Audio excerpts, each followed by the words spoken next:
Assalamu alaikum wa rahmatullahi ta'ala wa barakatuh. Bonjour. Toujours avec les fonctions primitives, donc on continue avec la propriété numéro 3. Donc étant donné une fonction f continue sur un intervalle i, x0 un élément de i et y0 un réel, donc f admet une primitive unique f sur i, vérifiant la condition f de x0 égale y0.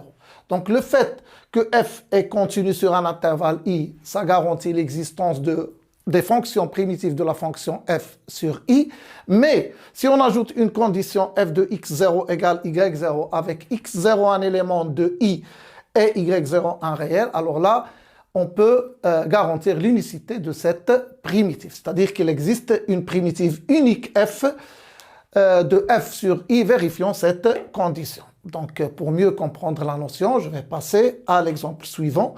Donc, je vais considérer la fonction f définie sur l'intervalle i qui est égal à 0 plus l'infini par fx égale 1 sur x carré plus cos x.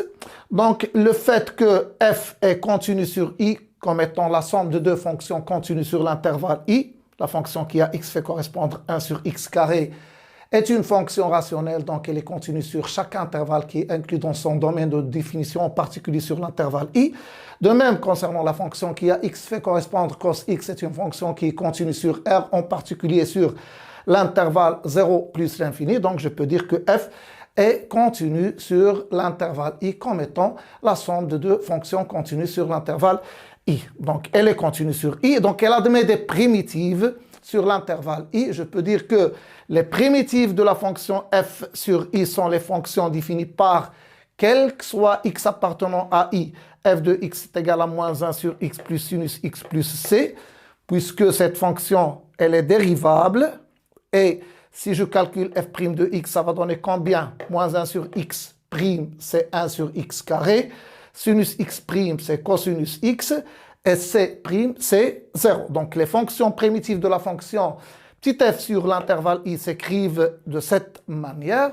Mais pour cet exemple, on s'intéresse juste à la fonction primitive de la fonction f sur i qui vérifie la condition g de pi égale 0. Cette condition-là, g de pi égale 0, donc à savoir que le pi, lui, c'est un élément qui appartient à i, c'est-à-dire à l'intervalle 0 plus l'infini. Donc, je peux dire que puisque g est une primitive de la fonction f sur l'intervalle i, donc elle va s'écrire comme toutes les primitives de cette fonction, c'est-à-dire sous la forme de moins 1 sur x plus sinus x plus une constante, c'est ça. Donc, elle est là, la forme de g de x. Mais avec la condition g de pi égale 0, j'aurai quoi? Donc, g de pi, c'est moins 1 sur pi plus sinus de pi plus c égale 0.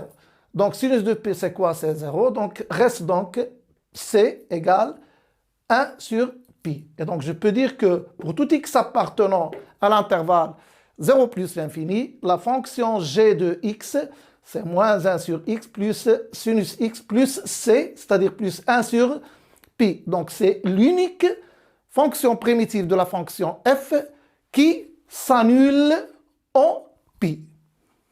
À bientôt.